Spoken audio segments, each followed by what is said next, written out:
What is up, guys? Slump here. It's a bit late here, so I'm not going to be as loud as usual. I'm probably not going to be even as emphatic as usual. But today, I'm going to be focusing on the 3 steals in the 2018 NBA draft. This has a lot to do with the position these prospects were drafted in, as well as their fit, how I think they'll eventually do based on where they got taken, okay? So it's not just going to be me just talking about prospects on my big board that went way later than they could have. It also has a lot to do with the fit and what I think they'll be able to contribute to their teams and how their teams could potentially help them reach their full potential. And with that being said, let's get into the first deal in the 2018 NBA draft. First up, we got Robert Williams, alright, the 27th overall pick in the 2018 NBA draft by no other than the Boston Celtics. Danny Ainge is back at it again, ladies and gentlemen, stealing my 16th ranked prospect with the 27th overall selection. Now, keep in mind, this is a perfect fit in my opinion.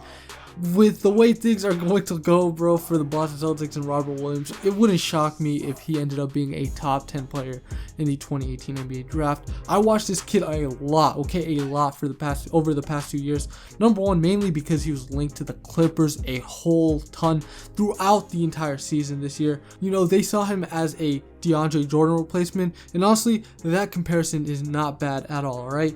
He's somewhere in between a CLINT, CAPELA, DeAndre Jordan Bell. He's going to be a fantastic rim runner, a shot blocker. He could potentially switch on to smaller guys on the perimeter if, you know, pick and roll situations.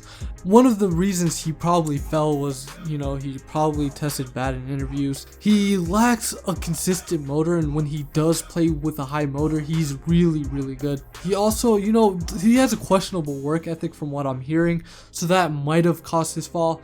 But regardless, man, if this man's able to get a consistent free throw shot and able to add a mid-range game to his game, he's going to be unstoppable. I don't know why the Boston Celtics lucked out with him. I mean, I hate the Celtics, but Danny Ainge is a miracle worker.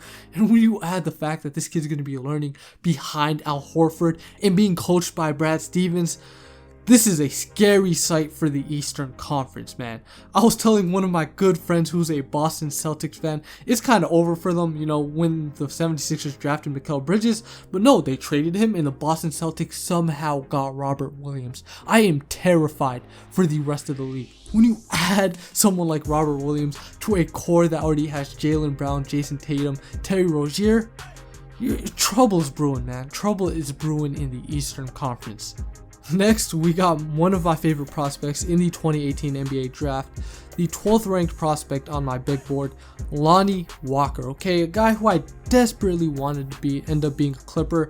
That's not the case. It doesn't matter, okay? This is the best case scenario for him in my opinion, going to an organization like the San Antonio Spurs. Hopefully, Greg Popovich stays for another year or two. I'm just hoping, okay?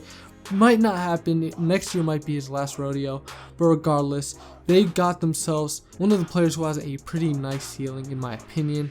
He is a combo guard, can play the 1-2, even defend the 3, okay? Very long and athletic. Same with DeJounte Murray. I think this is a nice pairing.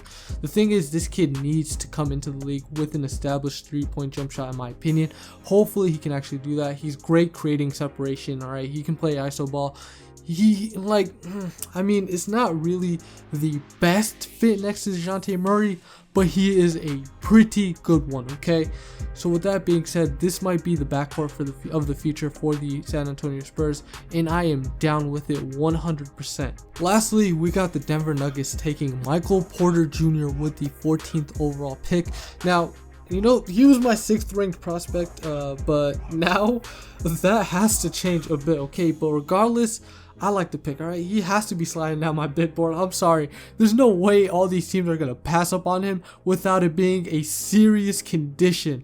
There is absolutely no way a team like the Clippers, who had 2 lottery picks, decide to skip on him. There's no way a team like the New York Knicks, Cleveland Cavaliers, a team desperate for a superstar or even adding a superstar, would not take a gamble on this kid if it weren't serious. So that leads me to think that he's at least going to miss his rookie year, okay? He's going to have a redshirt season season. I mean, this year at Missouri, in the last 2 games he played, the man couldn't even dunk, okay? So that should give you an idea as to where his body is at this moment. I mean, he's been dunking in pre-draft workouts, stuff like that, but even when he was walking during the draft, you can see it, man. The kid is not 100%. But regardless, this is the Denver Nuggets we're talking about, okay? A team that already has 3 established pieces in Jamal Murray, Gary Harris, and Nikola Jokic. So they have the security to take a risk over here, as well as the fact that they tried loading this pick with Kenneth Reed and Daryl Arthur.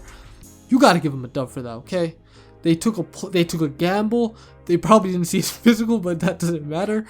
If it plays out, then they're set, okay? They're champions. They're future champions. This is a dynasty we're talking about. If he does end up being completely fine, that's probably not going to be the case. But regardless, though, guys, that has been my top 3 steals in the 2018 NBA draft. Let me know your steals in the comment section down below. But yeah, with that being said, if you enjoyed this video at all, make sure you leave a like, and most importantly, subscribe if you are new. Have a good one. Peace out.